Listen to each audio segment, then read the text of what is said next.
quiero agradecer a la Universidad de Palermo, porque es en definitiva quien nos ayudó a buscar este proyecto, que significa un poco acompañar la idea de que es necesario y posible construir una ciudadanía que sustente su actuar en valores republicanos y democráticos. Y agradecer también entonces a la Fundación del Banco Ciudad, que nos ha ayudado también en esta iniciación.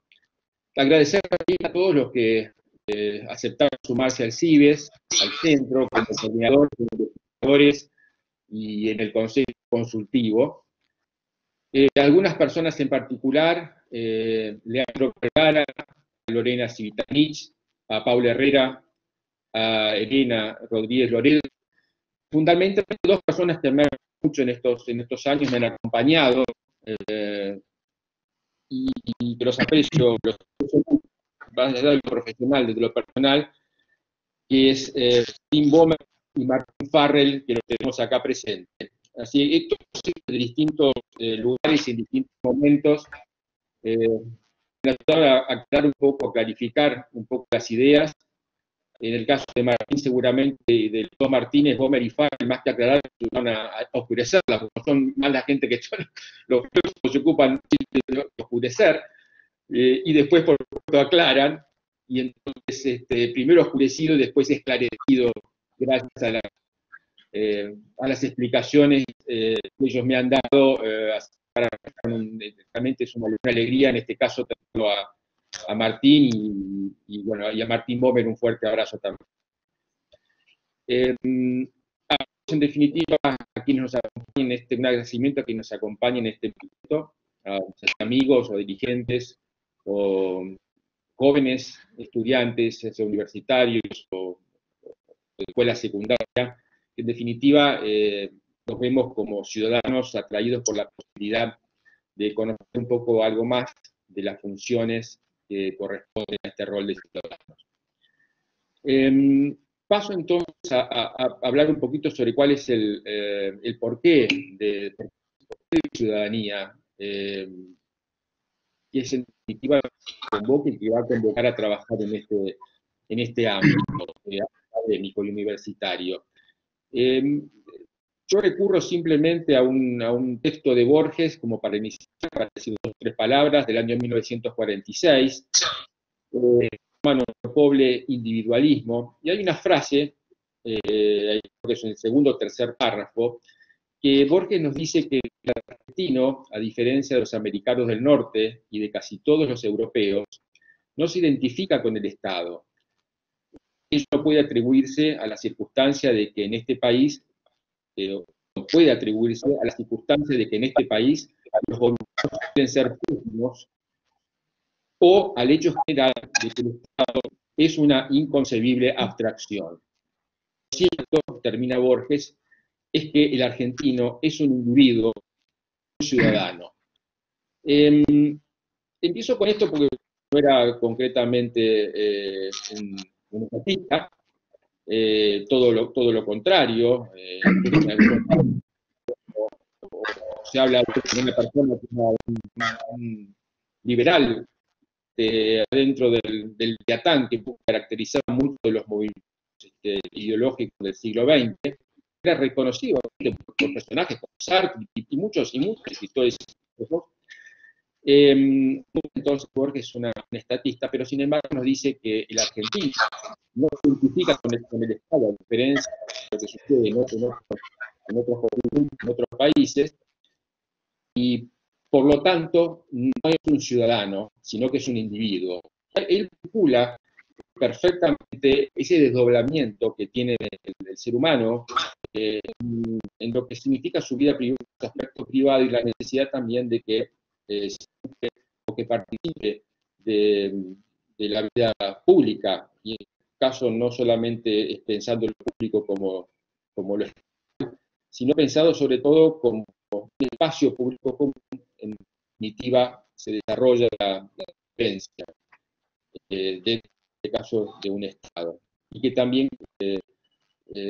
las instituciones públicas que sostienen también la vida de cada uno de nosotros. En definitiva, lo que vemos es que del año 1946 hemos avanzado mucho en el pensamiento del ciudadano como sujeto de derecho, pero no en otras circunstancias. Entonces vemos más como al ciudadano como persona que no advierten la existencia de este espacio común en el que se convive con el otro, espacio que nos pertenece y que, como dijimos antes, aloja a las instituciones que soportan sus construcciones particulares. Yo siempre lo comparo con la propiedad horizontal, donde todos los que viven en un departamento de propiedad horizontal saben que lo que es nuestro, lo que es propio, lo que es de uno, depende de las partes comunes del edificio. O sea, yo por más que tenga mi departamento perfectamente arreglado, por más que lo tenga, que le haga la cocina nueva, que haya los baños, si lo que es las partes comunes del edificio sobre las que se asienta y de las que forma parte mi departamento, si eso está podrido, los caños maestros, los caños, los cimientos, los muros maestros, en definitiva mi departamento no termina valiendo nada. Tengo que ocuparme del cuidado, de la administración y también del control, en el caso que no sea yo quien directamente me ocupe de sostener las partes comunes del edificio. Este espacio público común, trasladado a una república, que es el lugar donde nosotros convivimos, nosotros nacemos reglados, y cuando nacemos, desde que nacemos, es como si naciéramos en propiedad dentro del régimen de propiedad horizontal, porque también hay un espacio público común que debemos sostener, más allá de nuestra vida privada, tiene sus reglas que deberíamos conocerlas y respetarlas entre todos. Si no nos ponemos de acuerdo en ellas, en esas reglas mínimas, la convivencia se torna imposible, las instituciones, o sea, estas partes comunes del edificio se debilitan y no cumplen con la función que deberían llevar, y al final de todo termina generando una sociedad violenta. Entonces, ante esto es que nosotros resolvimos, entonces, un poco el objetivo de investigar y de formar en cuestiones que hacen el desarrollo de una cultura ciudadana basada en valores democráticos o republicanos, y también a colaborar con el diseño y también de implementación de políticas públicas que colaboren con el desarrollo de una sociedad más justa, más pacífica, inclusiva y respetuosa de la ley. Es un del centro. Y con una visión en particular, que es una ética sin mínimos comunes, basada en valores republicanos, como dijimos, en ciertos valores y en cierta forma de ejercer esos valores. Y que esto, en definitiva, entendemos que puede ser, esto también lo podemos rastrear en la Constitución Nacional. O sea, esta ética cívica de mínimos comunes le podemos dar alcance una base normativa dada en la Constitución. Esta ética republicana, con esto estamos ya queriendo decir que no nos da mismo los valores, sino que además no solamente vamos a hablar sobre ciertos valores tradicionales que todo el mundo declama y enuncia, sino que solamente al decir que estamos hablando de valores, una ética republicana, ya le estamos queriendo dar cierto contenido y una cierta bajada a esos valores. En definitiva, vamos a entender a la justicia y a la libertad, al diálogo y solidaridad de una forma determinada y no de otra. Entonces, la justicia como valor, por ejemplo, como no solamente en su dimensión, o sea, en clave ciudadana vamos a hablar de la justicia en este centro, tratar esta justicia no solamente desde un punto de vista judicial, sino que también como una virtud o como un valor donde todas las personas podemos dar nuestra voluntad en forma más o menos constante y permanente en dar a cada uno en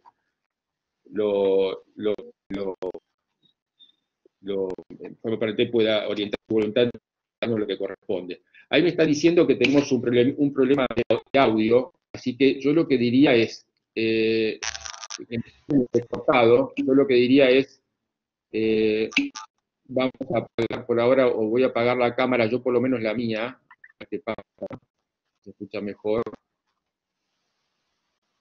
¿Se escucha mejor? Si me contestan ahí por el... ¿Se escucha mejor? Me dice, claro, ¿sí? Ok, ahora sí.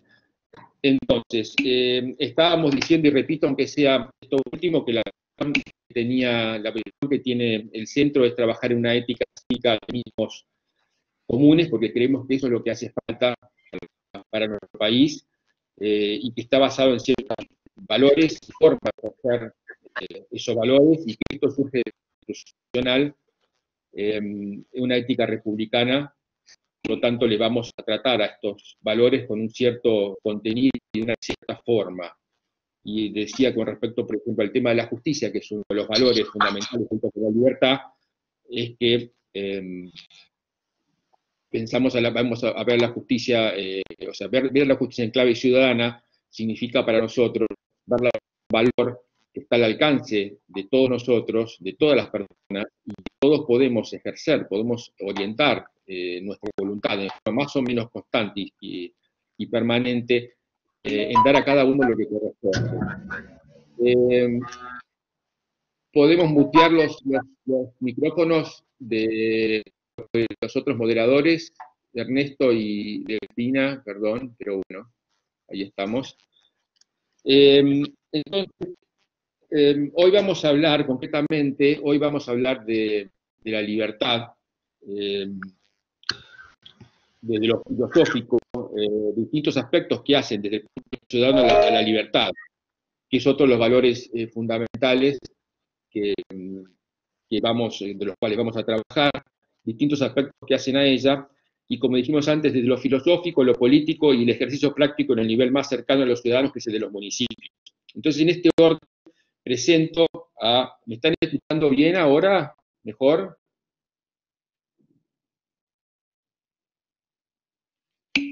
A ver, un poco mejor. Bueno, me alegro.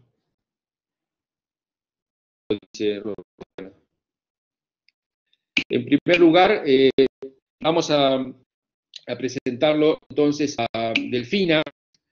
Delfina tiene acá una institución muy importante que es muy que trabaja concretamente con los municipios, una red de integración local que es RIL, y que realmente, si ustedes pueden analizar un poco la tarea que ella realiza, es una cosa que es digna de sobre todo que está trabajando con los niveles más bajos, o los niveles más bajos en cuanto a que está con más cercanía a la gente. Por otro lado, el caso de Ernesto Sanz, ella conozcan a Ernesto, es abogado, es profesor de Derecho Constitucional, fue intendente, fue senador provincial, senador nacional y, bueno, y candidato a presidente. Y en el caso de Martín Farrer, para mí es un ex camarista y para mí es un gran filósofo, profesor también de la Universidad de Palermo y la Universidad de San Andrés. Entonces, vamos a comenzar entonces con Martín Farrell, hablando un poco sobre su visión sobre la libertad, y después seguiremos con la parte política y la parte más de municipios. Martín, ¿me escuchás? Y ya estamos con vos.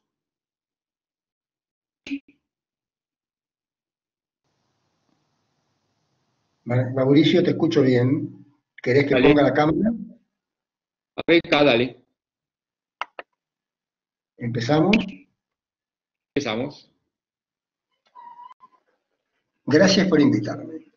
La palabra libertad tiene muchas acepciones y tenemos que precisarla para poder entender de qué estamos hablando. Por ejemplo, tomen el himno nacional.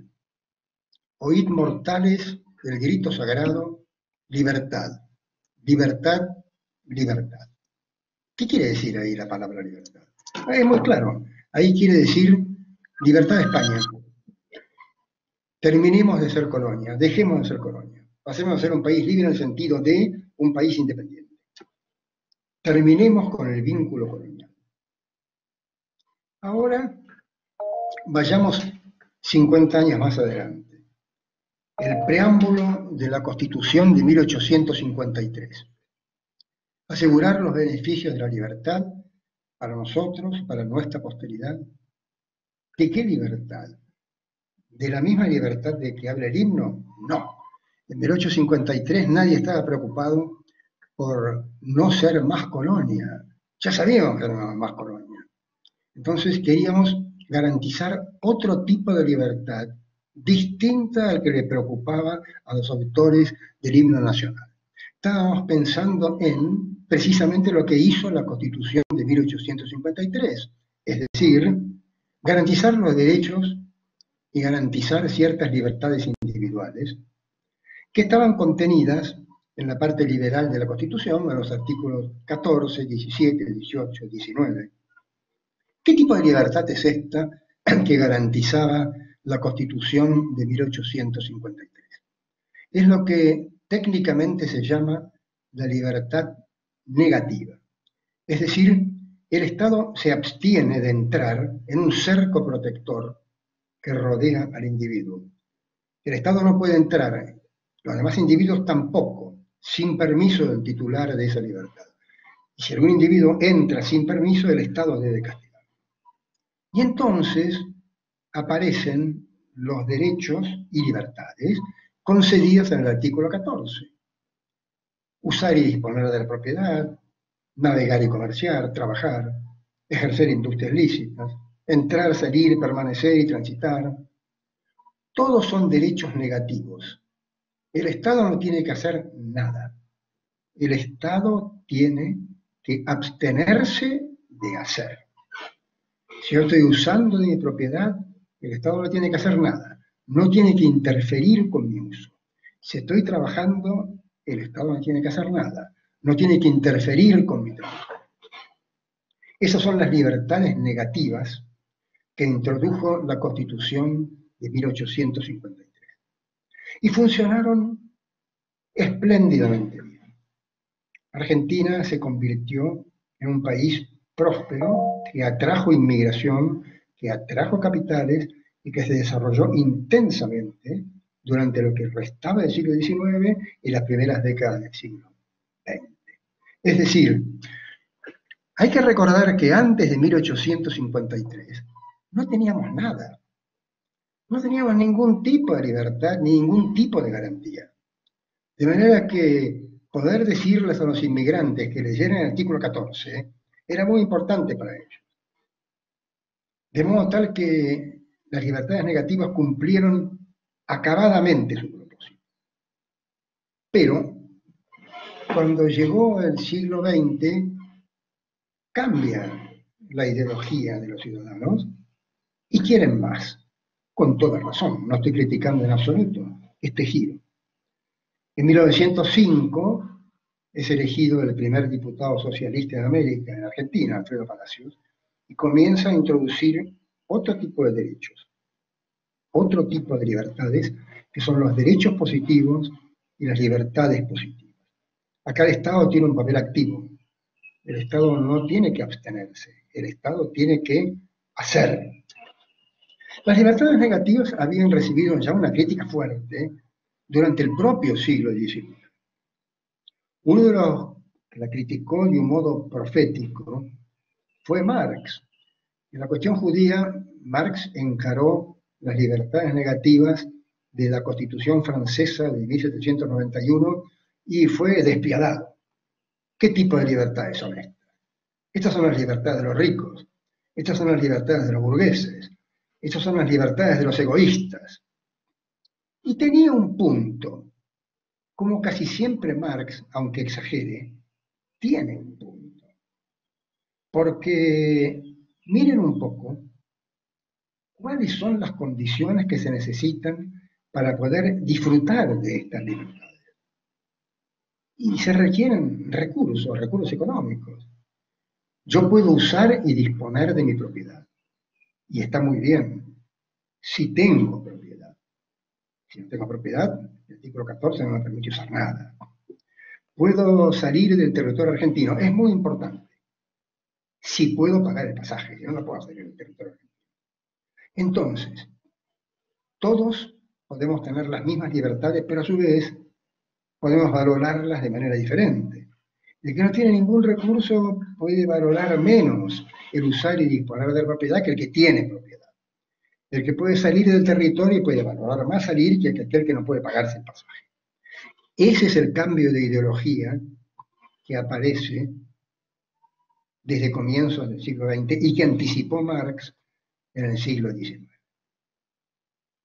Estas libertades positivas, que requieren el accionar del Estado, aparecen, como les dije, a comienzo de siglo con los socialistas, pero básicamente la concesión de derechos positivos y de libertades positivas se concretan entre el 44 y el 45, durante el gobierno del cual Perón era el vicepresidente, de modo tal que esos derechos y libertades positivas quedan asociados con lo que en ese momento se llamaba Partido Laborista y que a partir del 46 se convierte en Partido Peronista. ¿Quiere decir esto que los radicales estaban en contra de las libertades positivas? De ninguna manera. Desde 1945, de manera oficial, desde la Carta de Avellaneda del 4 de abril de ese año, la dirigencia radical, Frondizi, Balbín, Levenson y Lía, habían consagrado específicamente los derechos positivos, las libertades positivas, dentro de la plataforma de la Unión Cívica Radical. De modo que la Constitución del 49 consagra otro tipo de derechos, no los derechos y libertades negativas que estaban desde 1853-60, sino los derechos positivos. Los radicales se oponen a la Constitución del 49, pero no a la concesión de derechos positivos. De ninguna forma. El radicalismo abandona la Convención Constituyente por otro motivo, por cuestiones formales respecto a la convocatoria y porque se oponía claramente y con razón a la reelección presidencial. Pero desde 1949, Argentina tiene entonces los derechos y libertades negativas consagradas en el 53-60, más los derechos positivos, ahora con jerarquía constitucional, consagrados en 1949. Pero en 1956, el gobierno de la Revolución deroga la Constitución del 49 y reimplanta la Constitución del 53, de manera que desde 1956 pasamos de vuelta a tener solamente derechos negativos, y esto era poco en 1956. Martín, perdón, poné tu cámara, activa tu cámara ahora. Así te ven. Y Ernesto también.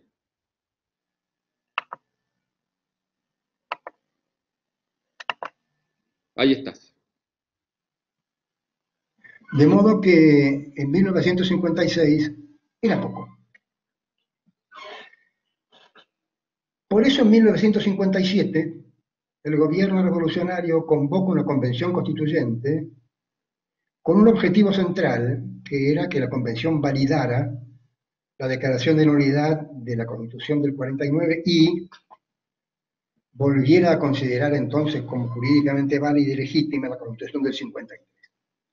Ahí el peronismo estaba proscripto y el radicalismo se presenta dividido entre el radicalismo balvinista y el radicalismo frondicista.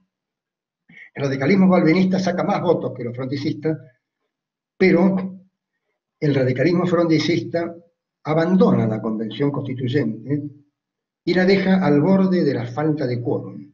El quórum de la convención constituyente dependía de una pequeña bancada básicamente conservadora y demócrata progresista.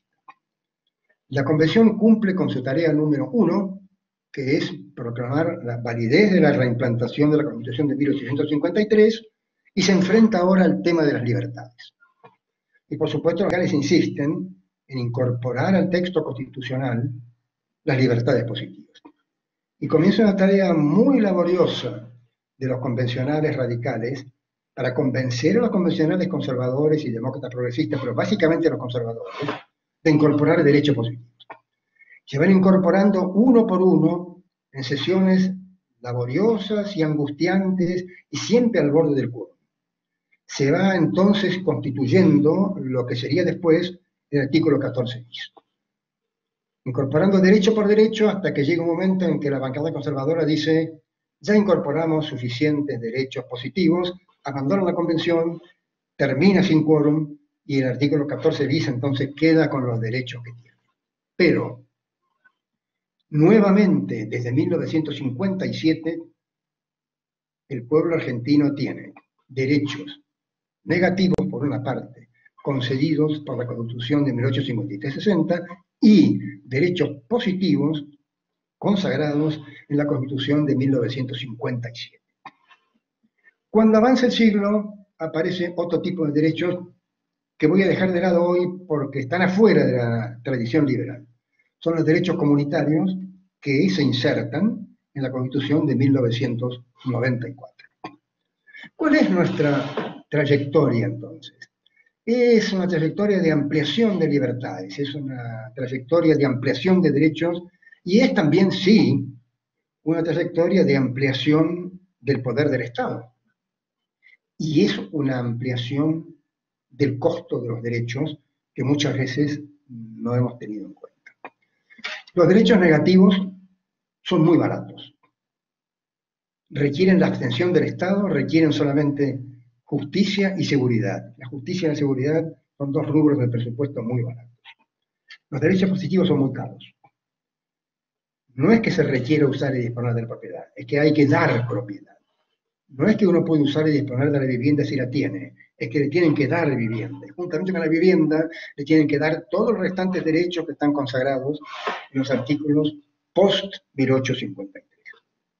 Y entonces surgen las dificultades para satisfacer esos requerimientos constitucionales, porque somos generosos cuando otorgamos derechos, pero nunca tomamos en cuenta el costo de esos derechos. De modo que nos encontramos ahora en una situación compleja, rica en términos normativos, pero dificultosa en términos fácticos. En términos normativos, no hay que olvidar que los derechos negativos son condición necesaria de poder disfrutar de los derechos positivos. Yo les puedo dar a ustedes una casa como derecho positivo. Entonces no pueden usar de ella, no les sirve para nada. Les puedo dar dinero para comprar un pasaje, pero si no pueden salir del país, no les sirve para nada. Entonces, no nos unamos al desdén de aquellos individuos que creen que la Constitución del 53 no nos concedió nada, porque no nos concedió derechos positivos, nos concedió las condiciones necesarias para poder disfrutar de nuestros derechos positivos. Por supuesto, los partidos políticos se fueron adecuando a esos requerimientos ideológicos primero y ciudadanos después. De manera que primero votaron los derechos negativos y después votaron los derechos positivos, respecto a los cuales no existe hoy ningún tipo de oposición por parte de ningún partido político. Pero por otro lado, los derechos comunitarios sí pueden complicar el ejercicio de algunos derechos liberales, por eso merecen una consideración separada y una implementación muy cautelosa. No es cierto que agregar derechos a una constitución nunca restrinja derechos de la misma constitución. Eso no es verdad. Lo que pasa es que hubo que hacerlo en el 57, y estoy muy de acuerdo en que se haya hecho, pero algunos de los derechos del artículo 14 quedaron restringidos. Por ejemplo, usar y disponer de propiedad. Dice Martín, andar redondeando porque ya estamos pasados del tiempo. Por ejemplo, el artículo 14 dice usar y disponer de la propiedad. Pero el artículo 14 bis dice derecho de los trabajadores a participar en la dirección y ganancia de las empresas, de donde claramente queda restringido el derecho a usar y disponer de la propiedad. No me estoy oponiendo a la introducción de derechos positivos de ninguna manera. Estoy sugiriendo que los derechos positivos tienen un costo en términos de derechos negativos. Y de todas maneras, para terminar, Todo esto que les dije que teníamos, no los tenemos más desde el mes de marzo. No tenemos nada. No tenemos ningún derecho ni positivo ni negativo. No tenemos ninguna libertad ni positiva ni negativa. Estamos absolutamente a expensas de un gobierno que hace exactamente lo que se les da la gana con nosotros. No podemos hacer nada, ni siquiera reunirnos en nuestras casas, sin que el gobierno intervenga. Nos han privado de todas nuestras libertades. Ojalá las restituyan pronto y ojalá las restituyan intactas. Muchas gracias. Muchas gracias. Gracias, Martín. Bueno, pasamos entonces a Ernesto. ¿Ahí se escucha? ¿Ahí? Sí. Bueno, buenas tardes a todos. Muchas gracias por la invitación. Muchas gracias, Mauricio, por este privilegio de acompañarte en la inauguración del centro, y te deseo a vos y a todos los integrantes del centro mucho éxito, porque la verdad es una sentida necesidad discutir hoy sobre ciudadanía y sobre, en este caso, sobre libertad. A mí se me invitó para hablar de estos dos tópicos, libertad y ciudadanía, ciudadanía y libertad, desde la mirada política. Y es un ejercicio que no puede soslayar la realidad. Ya el doctor Farrell ha hecho mención a la realidad. No puede ser la mía, no podría ser una formulación puramente teórica, pero tampoco quiero caer en una visión temporal o coyuntural de nuestro aquí y ahora, porque en verdad en nuestro aquí y ahora estamos viviendo una situación de emergencia derivada de una pandemia que creo que agrava aún más la emergencia, y en este contexto los valores de libertad y ciudadanía están en emergencia. Lo ha dicho claramente el doctor Farrell recién. En estas situaciones, la libertad es la primera víctima. Así como dicen que en una guerra la primera víctima es la verdad, bueno, en una situación de emergencia como esta, la primera víctima es la libertad. La libertad regulatoria, pero también muchos otros tipos de libertades vinculadas al ejercicio de una ciudadanía plena.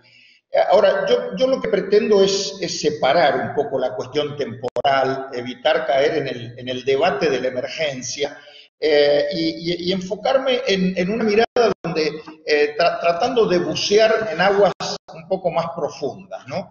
Y entonces digo, el primer desafío para mí es vincular las dos palabras, libertad y ciudadanía, con una tercera palabra, la democracia. Libertad, ciudadanía y democracia. Y entonces se me ocurre, por ejemplo, un título de esto, es Ciudadanía y Libertad en la Argentina Democrática, o más provocador aún.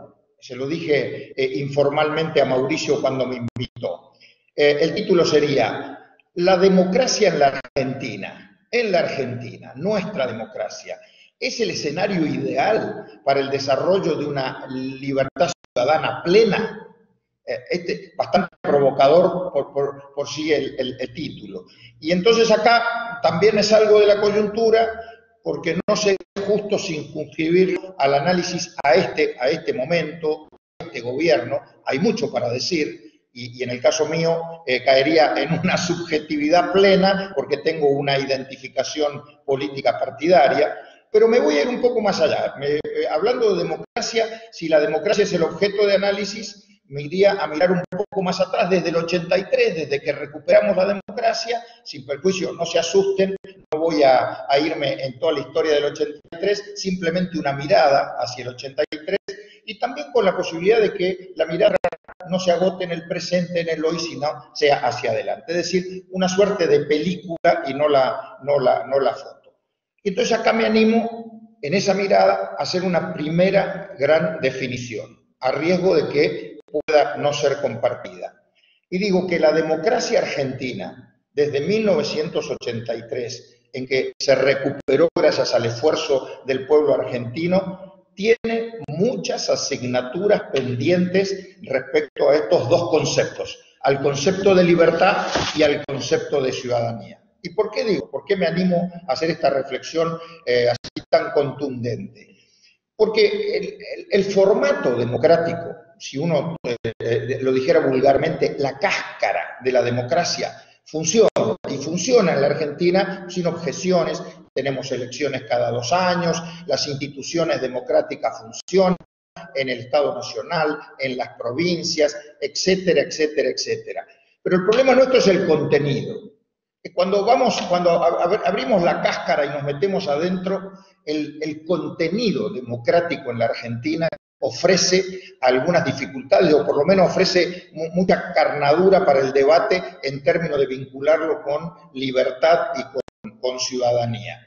Y yo me voy a valer de 3 ejemplos, porque en ese análisis del contenido de la democracia yo encuentro en todos estos años, 37 años consecutivos, que la democracia argentina es pendular. Nosotros tenemos un defecto pendular.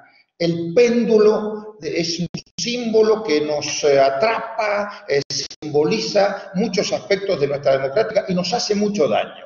Y nos aleja el péndulo, como su propia imagen lo indica, de un costado hacia el otro, nos aleja de un camino estable, de un camino de equilibrio, de un camino de previsibilidad, de un camino de seguridad y confiabilidad.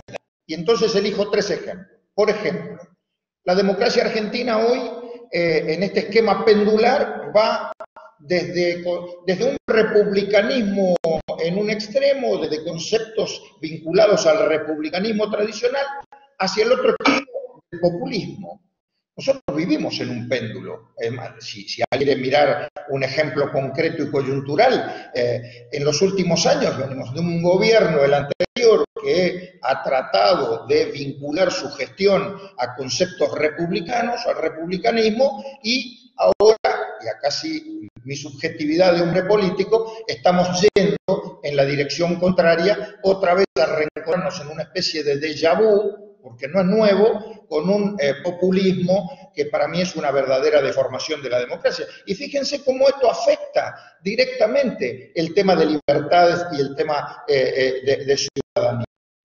Porque un concepto del republicanismo, por ejemplo, es descansar el poder, descansar el liderazgo en el pueblo, el liderazgo colectivo, el liderazgo de la sociedad. En cambio, el populismo descansa eso en el liderazgo del líder, valga la redundancia, o de una persona o de un caudillo. Así funcionan los populismos en el mundo, no es un problema solamente que uno pudiera tener acá en la Argentina o cerca. Y eso es un tema que afecta a la libertad. No es lo mismo el liderazgo social, colectivo, que el liderazgo en manos de una sola persona. O lo mismo la intermediación. En un modelo republicano, la intermediación entre el poder y la sociedad, entre quienes ejercen el poder y el pueblo, lo ejercen, por ejemplo, los partidos políticos, la prensa. Hay modelos de intermediación democrática. En cambio, en un populismo no hay intermediación. El populismo se basa exclusivamente en la relación entre el líder y su pueblo. Así funcionan los populismos en el mundo. Y eso es un problema que afecta la ciudadanía de libertad. O en el caso, recién el doctor Farrell trataba el tema de los derechos y las obligaciones, derechos positivos y negativos. En un modelo republicano coexisten derechos y obligaciones. En un modelo populista se habla solo de derechos y muy poco de obligaciones. Yo tengo un ejemplo que lo viví en mis épocas de legislador nacional. Yo recuerdo en el año 2006, cuando se discutió una ley federal de educación que fue reformada, pero cuyos conceptos todavía aún rigen, que después de haber votado la ley me tomé la libertad de hacer un ejercicio y contar cuántas veces en esa ley estaba escrita la palabra derechos y cuántas veces la palabra obligaciones. Es increíble. 65 veces la palabra derechos, 2 veces la palabra obligaciones. Toda una definición. Ahora, eso que alguien pudiera pensar, bueno, significa que hay una conquista de derechos. El doctor Farrell lo explicó muy bien. Una cosa no lleva de la mano de la otra. O sea, una sociedad que solamente habla de derechos y no contrapone con obligaciones, termina indirectamente afectando la libertad y afectando la ciudadanía plena. No existe una sociedad donde solamente haya derechos. Segundo ejemplo, vamos a la economía, sistemas económicos. El péndulo nos ha llevado del mercadocentrismo en alguna época, es decir, de la idea de que el mercado por sí solo podía generar y además distribuir riqueza, el mercado por sí solo, hasta el otro extremo del péndulo, el extremo del estadocentrismo, en donde algunos sostienen y defienden, hoy inclusive, de que el Estado por sí solo puede generar y distribuir riqueza con equidad. Y ambos conceptos, en los dos extremos, no solamente están equivocados, sino que han fracasado en el mundo. Han fracasado el mundo. Y el mercadocentrismo, desde un extremo que supuestamente sería un extremo de generación de mayores libertades, de defensa de mayores libertades, ha fracasado y termina por coartar esas libertades en su fracaso. Nosotros lo vivimos en la década del 90 en la Argentina. Y por otro lado, el estadocentrismo, bueno, evidentemente, el estadocentrismo coarta libertades, porque es el Estado como protagonista de la economía. Es una suerte de Vicentín, el Estado expropiando o tratando de expropiar para convertirse en un protagonista central de la economía. Y afecta directa e indirectamente libertades individuales, libertades colectivas y el concepto de ciudadanía. Y último, el tercer ejemplo, también hemos sido pendulares respecto a nuestro propio sistema político. Cuando hablo de sistema político, hablo de el sistema institucional político a través del cual el ciudadano o la ciudadanía puede ejercer el concepto de la representación política. Mire, nosotros arrancamos en el 83 con un sistema político bipartidista, imperaba el bipartidismo. La explosión, la crisis del 2001 hizo explotar eso por los aires. Yo siempre digo que la crisis del 2001 se llevó puestos dos sistemas, el sistema político del bipartidismo y el sistema económico de la convertibilidad. ¿Se acuerdan? El de un peso, un dólar. Bueno, entonces hubo una explosión. Lo que nació allí en los años del 2002 al 2014, 15, fue otra cosa distinta, inclusive con el peligro de casi ir a un sistema de partido único como México con el PRI, que convivió durante 70 años con el PRI. Eso fue la elección del 2011, ¿se acuerdan? Cuando quien ganó con el 54% de los votos, quien salió segundo estaba a más de 40 puntos de diferencia y la oposición estaba desmembrada en casi 6 o 7 candidatos. Eso casi, más la frase "vamos por todo", era la consagración de un régimen de partido único. Fíjense cómo ha habido hasta fragmentación, hasta que recuperamos una suerte de equilibrio en el 2015, pero ya no con un bipartidismo, sino con una suerte de bicoalicionismo, si se me permite esta expresión tan especial, que nos acompaña hasta este minuto, donde el sistema político en la Argentina pareciera que ha recuperado cierto equilibrio y capacidad de alternancia, ya no con los dos partidos tradicionales, sino con dos coaliciones, la que gobierna y la que está hoy en oposición. Pero en definitiva, el no tener un sistema político estable también le quita libertad, también quita ciudadanía plena a los ciudadanos. Entonces,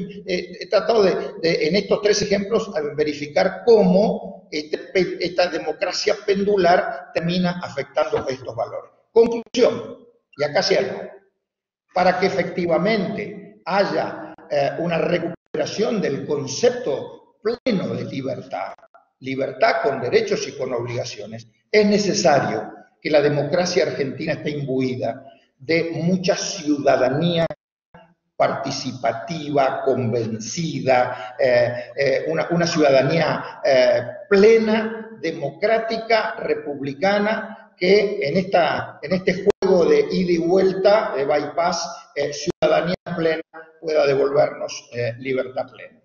Muchas gracias. Bueno, muchas gracias, Ernesto y Martín. Y bueno, fuimos bajando, fuimos de arriba, fuimos pasando por la filosofía, pasamos por la filosofía y la política en conjunto.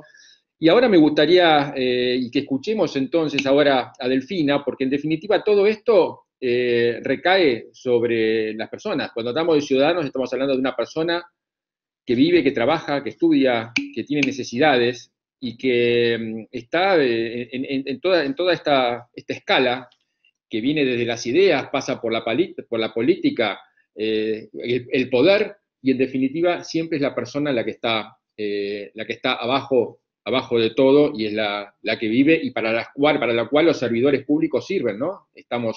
Los que hemos estado en esto, tenemos que pensar que estamos sirviendo a la gente. Entonces, Delfina, ¿vos cómo ves todo esto? Contame un poco lo que estás haciendo y qué es lo que pensás. Gracias, Mauricio. Bueno, yo primero quiero seguir un poco a la pregunta que hacía Ernesto de cómo está la democracia para la ciudadanía plena. Porque hoy lo que nos convoca es esto, ¿no? El lanzamiento de un centro de ciudadanía y como decía Mauricio al principio, esta frase de que las personas pasen de habitantes a ciudadanos, ¿no? Y yo me preguntaba eso. Queremos un ciudadano comprometido, un ciudadano participativo, y la pregunta que me hago, ¿el Estado está preparado para recibir un ciudadano pleno, un ciudadano participativo? Y yo acá sí me voy a ir un poquito para atrás, porque creo que no hay nada más gráfico que esto. Me voy a ir entre 1936 y 1940, que fueron los años en el que Francesco Salamone, que de chiquito vino de Italia a Argentina, es un arquitecto, y en esos años construyó 60 edificios y palacios municipales en 25 municipios de la Argentina, ¿no? Sobre todo en provincia de Buenos Aires. Y voy a esta imagen para explicar del estado del que venimos, porque les quiero contar cómo pensó Salamone los edificios públicos que él construyó. Las oficinas de los funcionarios que él construyó son chiquititas. Cuando digo chiquititas, entran 2, 3, 4 funcionarios, vayan al edificio público de la Municipalidad de Pellegrini, provincia de Buenos Aires, y escuchen esto. Los pisos de las oficinas son rojos, los de los pasillos son amarillos, que le daba al ciudadano o a las personas la sensación de vos podés circular por el pasillo, pero ojo con meterte en la oficina del funcionario. Este último detalle es alucinante. Los picaportes son cuadrados para entrar, tiene una forma como cuadradita para entrar, redondos para salir, que ya era esa concepción de la administración pública, que para los que son colegas míos, politólogos, en la facultad nos enseñaron eso, ¿no? Que en el ciclo de política pública, ahí Salamone estaba pensando en un funcionario que diagnostica, elabora, diseña, implementa y en el mejor de los casos evalúa solo. Bueno, claramente, ¿no? Entonces, este es un Estado que no está preparado para esa nueva ciudadanía que se involucre, porque este es un Estado, venimos nosotros de un diseño de un Estado que trabaja solo. Entonces la pregunta es, si venimos de este Estado, ¿a qué Estado tenemos que ir para que nos llegue a esta ciudadanía? Y yo creo que ahí la respuesta a esta nueva ciudadanía también es una nueva gobernanza. Y acá, obviamente que estos tiempos que estamos viviendo tan extraños, tan raros, yo digo que la pandemia en esta nueva gobernanza es la hora de la verdad para las ciudades, para los políticos, para lo público, muchas cosas, ¿no?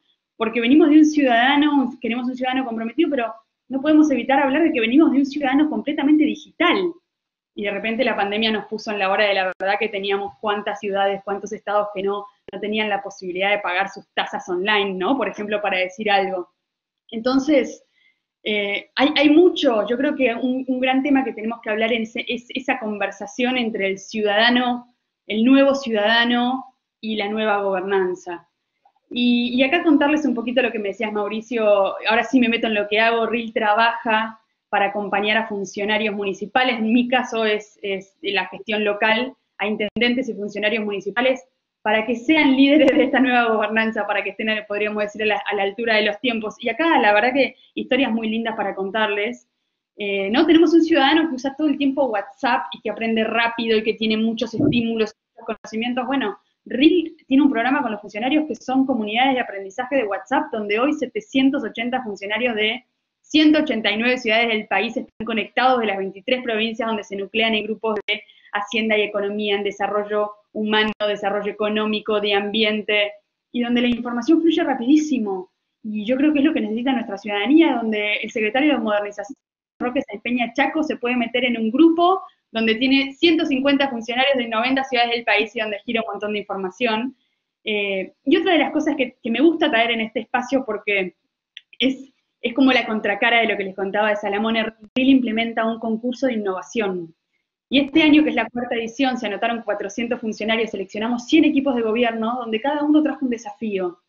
Y en ese desafío, que lo convertimos en una pregunta, ¿no? Y que fíjate, Mauricio, cómo les hicimos escribir a los funcionarios sus desafíos, que es, ¿el ciudadano necesita qué?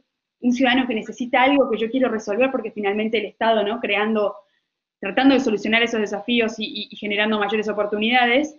Y lo que les hacemos hacer en el concurso de innovación es algo que no nos enseñaron en la facultad, a los que estudiamos, y esto es un ámbito universitario, los que estudiamos ciencias políticas. En el ciclo de políticas públicas nos enseñaron el diagnóstico, el diseño, la implementación. Bueno, hay un paso intermedio que no nos lo enseñaron, y que tiene que ver con esta nueva gobernanza, y es la validación. Y lo primero que le hacemos hacer a un funcionario cuando trae algo que le es un punto de dolor, un dolor en el zapato a un ciudadano, lo hacemos darse vuelta y preguntarle al ciudadano si efectivamente eso es un punto de dolor, y acá viene la frase, no hay nada peor que diseñar y gastar mucho tiempo en diseñar cosas que no le sirven a nadie. Y eso es un cambio cultural, porque ahí ya no es más el funcionario que diseña solito en un escritorio, sino que es un funcionario, y esto, contar que hoy esa es la tendencia de innovación en el diseño de política pública. Empezó Dinamarca en el liderazgo, con este liderazgo que lo hicieron con políticas de educación, donde a los que le tocaba diseñar una política de educación para el maestro, no lo dudaba, era parte del ciclo de las políticas públicas, pasar un día entero en el aula con el maestro, viviendo, aprendiendo, observando, ¿no? Así que bueno, eso es una de las cosas que trabajamos mucho de RIL, y hoy tengo muchísimos ejemplos para contarles, y ya es una forma en la que nosotros diseñamos política pública. Esta semana tenía una conversación con expertos que estábamos pensando cómo los municipios pueden potenciar ecosistemas agrotecnológicos, y pensábamos en esto, en la captación de talento, en un montón de cosas, y charlábamos sobre uno de los lugares más innovadores del país, que es el norte de Santa Fe, con Sunchales, centro-norte, ¿no? Con Sunchales, ese eje Sunchales-Rafaela, y donde Sunchales tiene una innovación privada alucinante, que es el CITES, que es de Sancor Seguros, que es el Centro de Innovación Tecnológico, Empresarial y Social. Y entonces charlábamos de que, bueno, ¿qué está pasando con los emprendedores del CITES? De cómo cuesta a los emprendedores irse a vivir a Sunchales. Sunchales tiene 20.000 habitantes, y algunas personas no se van a vivir a Sunchales, y yo lo llamaba a Gonzalo Toselli, el intendente de Sunchales, compartiendo esta situación, y le decía, pará, pero entonces lo que tenemos que hacer acá es validar. Tenemos que llamar a los emprendedores, que CITES te pase la lista de todos los emprendedores que no se quisieron ir a vivir a Sunchales, y hagámosle la pregunta de cuál es la barrera para ir, ¿no? Y obviamente estoy dando un ejemplo de cómo a partir de pensar las políticas públicas, entendiendo lo que le pasa a las personas, ¿no? Por las personas. Y acá no me quiero ir muy por las ramas, porque la conversación que estamos teniendo es sobre la libertad y sobre esa ciudadanía plena. Y yo esta pregunta, mostrándole ejemplos chiquitos, ¿no? De cosas que hace RIL, me pregunto esto: ¿cómo hacemos conversar a esa nueva? Y esta es una pregunta que dejo para seguir conversando ahora, ¿no? ¿Cómo hacemos esta danza? Hasta pienso de esta manera, con esta imagen entre la nueva ciudadanía y la nueva gobernanza, y yo creo que hay algo en esta conversación que tiene que ver con la confianza.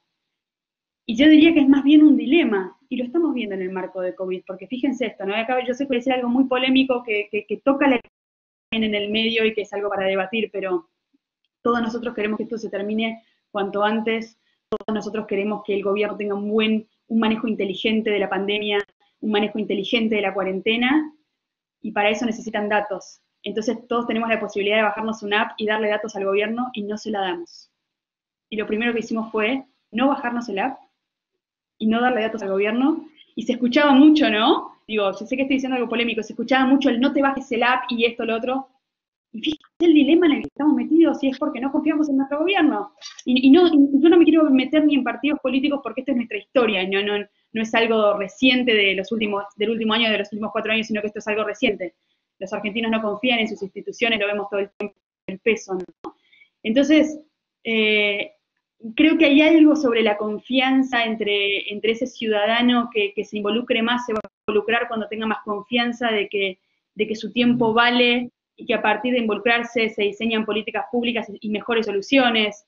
Y dejo una pregunta final, porque creo que tiene que haber una nueva gobernanza, porque la pregunta que me hago ¿es un ciudadano libre cuando no tiene oportunidades?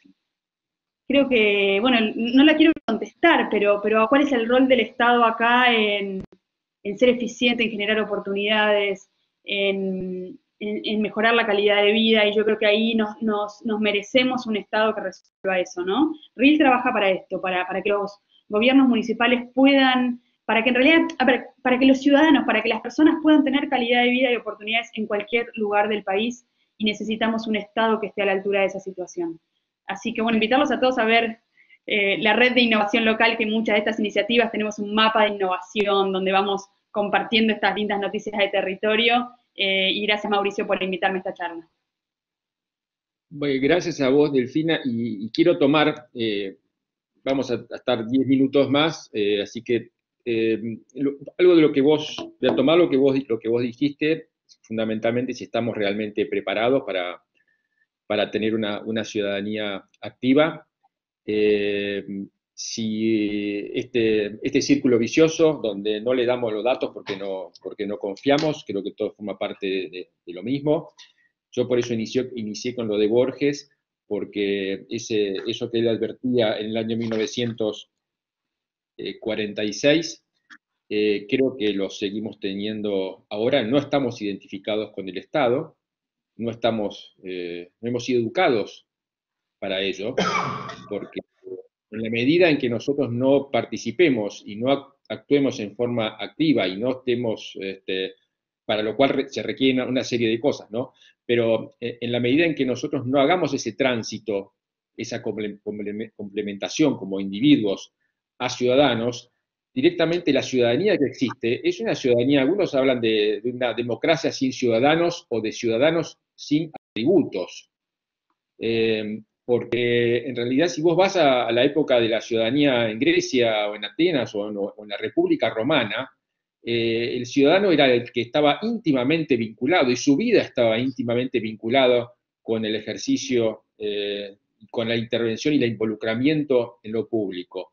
Entonces, volviendo al tema de lo de Martín, de las libertades, yo lo que pienso, y les pregunto a ustedes, si no necesitamos, y algo dice el nuevo republicanismo, existió después un republicanismo que empezó a reaparecer, rememorando el republicanismo tradicional de aquellas épocas de Cicerón, de Maquiavelo, de algunas repúblicas italianas, volvió hace unos años, tratándose de dirigirse en algo especie de intermedio, y donde ya la libertad para el republicanismo ya no es ni la libertad positiva ni la libertad negativa de que hablaba Martín, sino que habla de la libertad como no sometimiento, donde es una mezcla entre las dos cosas. Y bueno, yo entre lo de Martín y cómo terminó Delfina recién,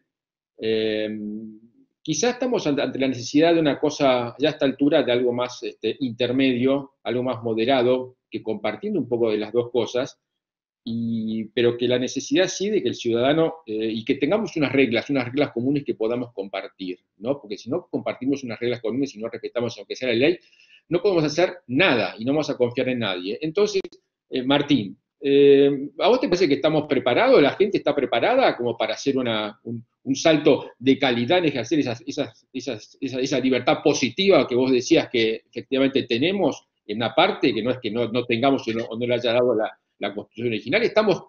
Depende de los funcionarios políticos, depende de los políticos, de los funcionarios públicos, o también depende de la propia gente, que en su actuar cotidiano, al no entender que la justicia, por ejemplo, no la podemos hacer entre todos, se desentiende de las consecuencias de sus actos y siempre es el otro. ¿Estamos en condiciones como sociedad?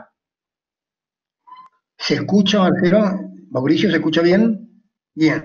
Para la libertad negativa mostramos que estábamos preparados porque la recibimos en 1853, la usamos espléndidamente bien hasta 1949 y la verdad que el país tuvo periodos muy exitosos durante ese lapso. Para la libertad positiva estamos todos preparados porque simplemente significa solo recibir recursos para poder Martín, utilizar. una pregunta, disculpame que te interrumpa, ¿fue exitoso para todos o para un determinado grupo, sin importarle un poco qué es lo que sucedía con otra gran parte de la sociedad?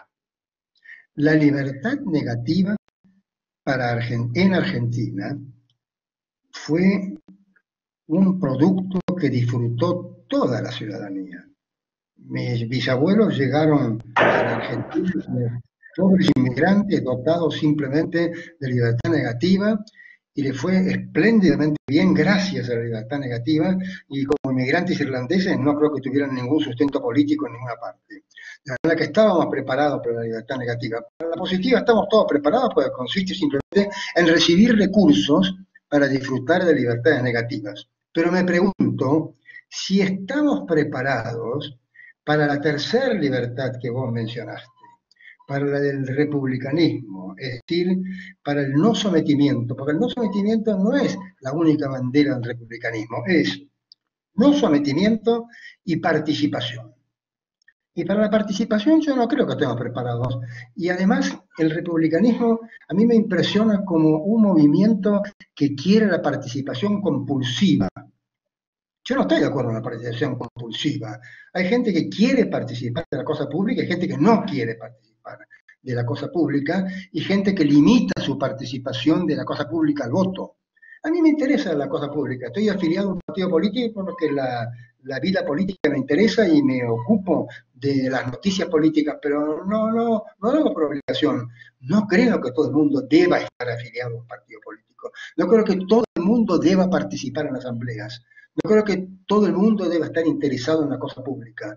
El liberalismo te deja un espacio muy grande, y yo respeto muchísimo a ese ideal liberal, para la vida privada, para hacer lo que te da la gana, y si no te gusta la cosa pública, no intervenís en la cosa pública. El liberal tiene una gran esfera privada donde el ciudadano puede hacer exactamente lo que se le dé la gana. Pero antes de terminar quería reivindicar una cosa muy importante que dijo Ernesto Sanz, porque puso el dedo en la llaga en el gran problema argentino, que es conceder derechos y no imponer obligaciones. Y hizo una observación espléndida. En el trabajo sobre el costo de los derechos, yo propuse algo parecido. Dije, basta de otorgar derechos, porque después nunca aparece el titular del deber. Impongan deberes, el titular del derecho va a aparecer solo. Y si imponen deberes, van a tener mucho cuidado con los costos. Ese ejemplo que él puso tan bien traído sobre 70 veces la palabra derecho y una palabra obligación, esos son nuestros textos constitucionales. Sí, claro, todos tenemos derecho a participar en la dirección de las empresas y en la ganancia de las empresas. ¿Quién tiene el deber de otorgarnos la participación? Desde 1957 que está incluida en la Constitución. ¿La tienen los obreros? ¿Participen en la dirección? ¿Participen en la ganancia? No. ¿Quién tiene el deber? No lo sé. Tal vez el Parlamento, pero no se lo puede exigir. La clave, me parece que está en la idea de Ernesto Sanz. Basta de poner énfasis en derechos, pongamos nuestros énfasis en las obligaciones. Gracias. ¿Y vos, Ernesto, qué opinás? ¿Estamos en condiciones? ¿Estamos preparados? ¿Nos hace falta educarnos en ciudadanía? ¿Hace falta que tengamos educarnos está bien, yo coincido en el tema de derechos, el tema de los derechos, porque somos sujetos de derechos, pero ¿qué pasa con las obligaciones? La diferencia entre un individuo y un ciudadano está también dado porque el ciudadano tiene una función, tiene un rol que cumplir como ciudadano, y tiene funciones que cumplir, y esas están dadas también en las propias normas, y parece ser que la ciudadanía que tenemos nosotros es solamente de derechos. ¿Cómo lo ves vos? A ver, yo tengo una visión un tanto pesimista de la realidad. ¿En qué sentido? Yo creo que hay una mayoría de la sociedad argentina que tiene una vocación republicana, pero creo que hay un elemento que apareció en la Argentina de los últimos, pongámosle, 30 años, que es una enorme desigualdad social que va horadando ese concepto. A ver, me explico, y no por culpa de la sociedad, digamos, sino que el concepto, la desigualdad social, que es uno de los grandes problemas que hay en la Argentina. La Argentina es un país que tiene una enormísima desigualdad social. Está generando que, por ejemplo, esto sea un campo fértil para los modelos populistas. Los modelos populistas lucran con la desigualdad. Los modelos populistas, por ejemplo, en la Argentina de hoy yo lo estoy advirtiendo, en esto que hablaba recién de que reemplazan la intermediación social. Ya no hay intermediación de la política, no hay intermediación del sistema educativo, no hay intermediación de la prensa, y ahora hay una intermediación de organizaciones sociales que administran esa desigualdad porque es la fuente de su propio poder. Y es claro, este no es un problema de este gobierno. El gobierno anterior alimentó a esas organizaciones sociales con un concepto equivocado de que podía, alimentando esas organizaciones sociales, también generar una intermediación virtuosa. Se equivocó de medio a medio. Bueno, ahora ya no tienen el prurito del gobierno anterior, pero en definitiva, el recrudecimiento de la desigualdad, la aparición de muchos bolsones, bueno, Delfina de esto conoce mucho, tenemos un amigo común con el que yo aprendí mucho, que es Fabio Ketglas, también sobre estas cuestiones urbanísticas, de desarrollo urbano, de grandes aglomeraciones, de cuestiones demográficas. La pandemia, por ejemplo, ha generado dos Argentinas. Yo les estoy hablando hoy desde San Rafael, Mendoza, a 1000 kilómetros de distancia de El Amba, famosa frase, El Amba. Bueno, yo les puedo asegurar que en los últimos 4 meses hay evidentemente dos Argentinas. Es la Argentina del AMBA y la Argentina del resto, la Argentina del resto. Y eso por una cuestión de deformación de las políticas del sanitarismo, la pandemia, los medios de comunicación, etcétera. Si hoy hiciéramos una elección entre Quirós, Goyán, Giné González García y Dolphy Rubinstein, creo que le ganarían en términos de conocimiento a cualquier dirigente político en la Argentina. Es una deformación también. Bueno, pero ¿a qué voy? No me quiero ir por las ramas. Dale así al cierre. ¿Cómo? Dale, terminar del fin al cierre. No, bueno, lo que quiero decir es que tenemos que tener mucho cuidado porque esa convicción republicana, esa noción del republicanismo vinculado a la libertad, a la ciudadanía plena, participativa, progresista, responsable, está muy afectada hoy por el problema de la desigualdad. Y si nosotros no atacamos el tema de la desigualdad y no generamos una Argentina más equitativa, con más equidad, con igualdad de oportunidades, el otro tema va a sufrir muchas consecuencias. Bueno, yo antes de pasar a Delfina, los invito el jueves 13 de agosto que viene, vamos a tener un conversatorio sobre reforma judicial también, que está siendo debatido en el Congreso, así que los invito, aprovecho a invitarlos. Ahora paso un chivo, vamos a mejorar la comunicación, les pido disculpas por la primera parte. Y lo que le quiero preguntar a Delfina, porque es algo que yo siempre hablé hasta con presidentes, era si nosotros utilizamos la tecnología, construimos estas grandes, participamos de la sociedad de la información, y tenemos estas grandes, enseñamos y tratamos de cerrar la brecha digital a la gente, con la gente concretamente, pero incluso hacemos obras físicas, y no tenemos gente realmente educada en estos aspectos actitudinales, ¿no? Que hacen a una ética cívica de la que venimos hablando, si realmente después, porque esto ha pasado en Europa, no podemos llegar a terminar no en los casos, por ejemplo, en París, que esto es la preocupación por los atentados terroristas, pero en definitiva que mucha gente utilice estas autopistas y las grandes obras, autopistas físicas y autopistas digitales, en definitiva, para cometer actos o para cometer delitos o para generar más violencia y, en definitiva, al desarrollar desequilibradamente estos aspectos o lo tecnológico con los aspectos más cívicos y ciudadanos, puede esto ser bueno, ¿no? O si es que vos cómo lo ves a eso. Le damos WhatsApp a los chicos y les enseñamos cosas, pero por otro lado no los enseñamos a ser ciudadanos. Bueno, por supuesto que como decimos, ¿no? Lo de la nueva ciudadanía y la nueva gobernanza, están los nuevos riesgos. Definitivamente todo lo que está asociado con ciberseguridad es una de las cosas que más tenemos que trabajar en este momento, pero es un poco la clave de lo que vos decís de del entendimiento, de la construcción, de la educación en ciudadanía. Y a mí en este punto por ahí me gustaría terminar, porque nosotros hablamos mucho en esta conversación como de un ciudadano común, ¿no? Y lo traía Ernesto al final de sus reflexiones de que estamos en un momento en el que la Argentina está dividida desde lo que le pasa a los ciudadanos, desde la desigualdad, obviamente, ¿no? Somos un país que estamos en la región más desigual del mundo, y una vez escuché una frase que me pareció hasta graciosa, ¿no? Pero como que hay dos tipos de personas. Los que se preocupan por el fin del mundo y los que se preocupan por el fin de mes.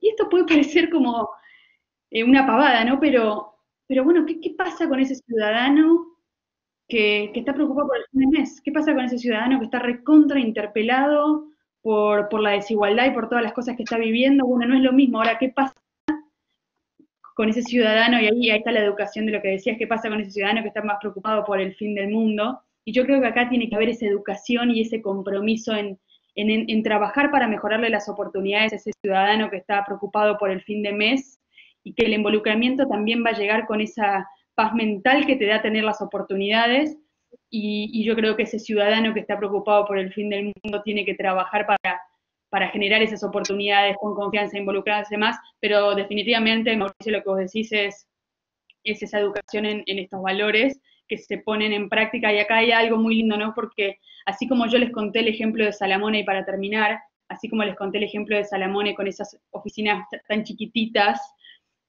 hay en el lugar más innovador del mundo, Silicon Valley, ¿no? En Palo Alto, la Municipalidad de Palo Alto tiene en su edificio municipal todo abierto, ¿no? Que esas plantas abiertas donde gira la innovación. Y cuando algo ya está en un edificio público es porque es parte de su cultura. Y para que algo sea parte de su cultura, tiene que haber una repetición de hábitos. Entonces, yo creo que lo que tenemos que hacer es hacer este ejercicio pequeño de ciudadanía responsable. Y cuando se repita ese ejercicio pequeño de ciudadanía responsable, se va a volver parte de nuestra cultura. Y cuando se vuelva parte de nuestra cultura, recién después va a ser parte de nuestras instituciones. Así que creo que, bueno, con esa reflexión también.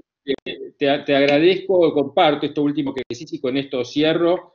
Yo siempre he pensado un poco que también tenemos que mirarnos a nosotros mismos, ¿no? Siempre estamos mirando al otro, y creo que si nosotros podemos lograr de a poquito, porque esto es una cuestión de grados, no de absolutos, sino de ser un poco más coherentes, reducir esa brecha que existe entre lo que decimos y lo que pensamos normalmente, y lo que hacemos todos los días. Lo que dice el profesor, que después se preocupa por tener una cátedra en una facultad y después no va a dar clase, por lo que hace el cura, que es una cosa con el sermón, y después nos encontramos los casos de los chicos violados. Las empresas, hablan de la responsabilidad social de la empresa, y después en la práctica no sé si vemos que los casos de contaminación. Entonces nosotros podemos reducir en nosotros mismos también, en cada uno de nosotros, sin necesidad, como decía Martín, de participar del Estado, porque estamos hablando acá de un espacio público común, pero no confundirlo con el Estado. Yo creo que este trabajo de educación y de formación en valores básicos, que son los que tienen otras sociedades y las que funcionan, no funcionan porque tienen reglas más fuertes o van a poner a todos presos, sino que hay mínimos que se respetan, mínimos, y cualquiera sea los partidos políticos, necesitamos ciertos mínimos de justicia. Y esto es un poco el objetivo de este centro, es trabajar en esto. No es un problema ni del gobierno anterior, ni del gobierno este. Todos tenemos que aprender, todos hemos cometido errores, entonces creo que tenemos que comenzar por nosotros mismos, por el ciudadano. De ahí los ciudadanos salen los funcionarios y salen los políticos. Entonces, bueno, yo les agradezco muchísimo a toda la gente que estuvo hasta ahora, y nos veremos como les dije ahí en agosto, en la próxima charla, el 13 de agosto, y les agradezco entonces. Delfina, Martín y Ernesto, muchísimas gracias por compartir con nosotros, para que nosotros es muy importante. Perdona a la gente por los problemas de conexión. Muchas gracias, y la gente las preguntas las hemos tenido todas, y espero que participen también en el centro, para así los podemos responder. Muchas gracias a todos. Hasta luego.